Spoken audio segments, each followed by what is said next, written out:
No? Sorry. So, yeah, extremely happy, obviously. It was a big night, a big moment in the season, especially where we're coming from. I think we had a point to prove. And yesterday I talked about identity and the things that I wanted to see on that pitch. Certainly happened, certainly was a shift there. And then, yeah, we played an opponent that it's very tricky, very difficult to play. That's the reason why they won 17 games in a row here. They haven't lost for a long, long time and really had to earn it. We had moments of real dominance with a lot of situations in and around the box without creating enough threats, sometimes lacking to be a bit crispier, the movement a bit sharper, the final ball.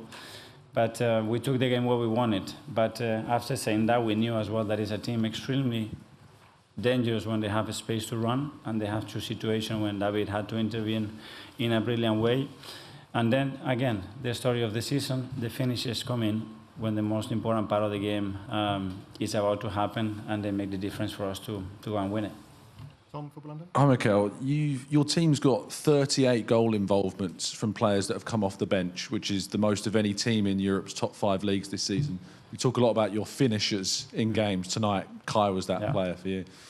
I think that's a reflection of the chemistry that there is in the team, and respecting your role within the day, and my decision. That is not easy a lot of time to leave certain players on the bench to start with, but it's that organic, is that natural. They love each other so much that they do it for the team, and when you play with that attitude and that desire, these things can happen. And it's been, again, a pivotal thing to reach the position that we are in. And when we talk about identity, that was one of the main things that I discussed as well, because we're going to need them in the crucial moments to win it for us. Hi, Mikel. David produced some amazing saves in the game, obviously early on and late on, a double stop and another save. Do you think he is the best goalkeeper in the world at the moment? I don't know. He's extraordinary, magnificent, incredible. I don't know the adjective, the right one. And with that, it's enough. We are so happy to have him. Hi, Mikel. After what happened in the last 2 games, what did this result and this performance show about you and this Arsenal team, that despite all the pressure, all the narratives going around about Arsenal's season, that you've been able to come here in Lisbon and get the win? That's when you have a difficult period. I think the best thing that you can do, instead of talk a lot, is observe. Look around you and see how people react, how they talk, how they look at you, how they judge you, what they do. Do they look at themselves? Do they start to criticize other people? Look around, and you're going to learn the environment and the people that you have around you. And I cannot be prouder to work in a club with people that the only thing they could do is ask, what else can I do to help? And when you have people like this, I don't know if it's going to take another week or 2, but something good, it will happen at the end, because we deserve it. Alex, BBC on this side. Hi, Mikel. Another one on David Raya. He has such an important role in this Arsenal team, has to play in the build-up as well. So does it make it even more impressive for you that he's able to pull off those saves at crucial moments while he has to focus all throughout the game as well? That's the evolution of the game, I think, in any role. The keeper, obviously, in the last few years has changed and evolved rapidly. And the amount of things that we ask him to do, it's a lot. But many positions have very similar situations and demands right now.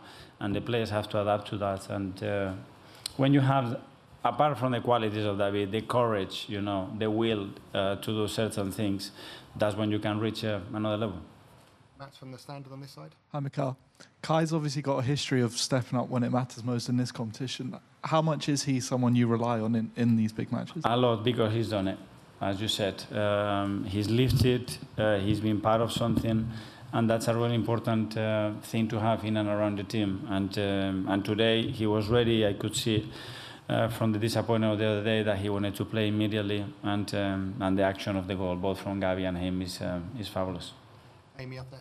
Hi, Mikel. Was part of the strategy today that in the first half it was really about sucking a bit of the life out of them and the atmosphere, and then the second half you use that platform and kick on? Yes, and if we can do that, and on top of that, score 3 goals, even better, But we know, especially how they start the first half here, the atmosphere that they create is a team, especially when they go ahead, extremely dangerous, because they are so good in transition. The moment they turn you and they are running those second actions, they are a team that creates big problems, and when you are chasing the game, it's even harder. Can I just ask about the mood in the dressing room? You go in after that kind of high of the late win. Considering what the team has been through, do you look at them and think they needed that moment to sort of make them believe, to change their belief system about what's happening? Yes, because the demands from August is win and win and win and win. And if you don't win, it's a disaster and it's not enough. And you don't win for trophies. And what are we doing? Yeah, so that's fine. But they need some perspective, especially from my side, a big reminder of what we are as a team and the things that have brought us where we are. And take it, live the present, do your best, and let's see what happens. Okay, last two now. James from ESPN. Mikel, when you talk about the identity of the team, do you think what they've done tonight is sort of the template for the rest of the season now, the example that if they doubt themselves again, they can think about this and what they've done here? In a lot of things, yes, and especially in the things that depend on us, and it's nothing to do with quality or execution. Those are the things that have brought us here. The rest, we have it. It will be moments it is better or not that efficient, but those ones, if we maintain them, we have a great chance. Okay, finally one in the middle here. Hi, Mikel. Hi. Farinha from SIC Television, Portugal. After the game, Victor Gyökeres was alone on the pitch. He was applauded by Sporting fans. How important is it for him to make peace with Sporting fans and to say goodbye in a proper way? Well, I didn't know that, but I'm really happy to hear that because I know how he felt in the manner that he had to leave as well. And obviously, when a big player leaves a big club, it's never easy. But if that's been the case, it tells a lot about the culture and the supporters here, and as well what Victor meant to them and what Victor did to them. So I'm sure he's very happy with that. Thanks, everyone. Yeah. Good night. Thank you.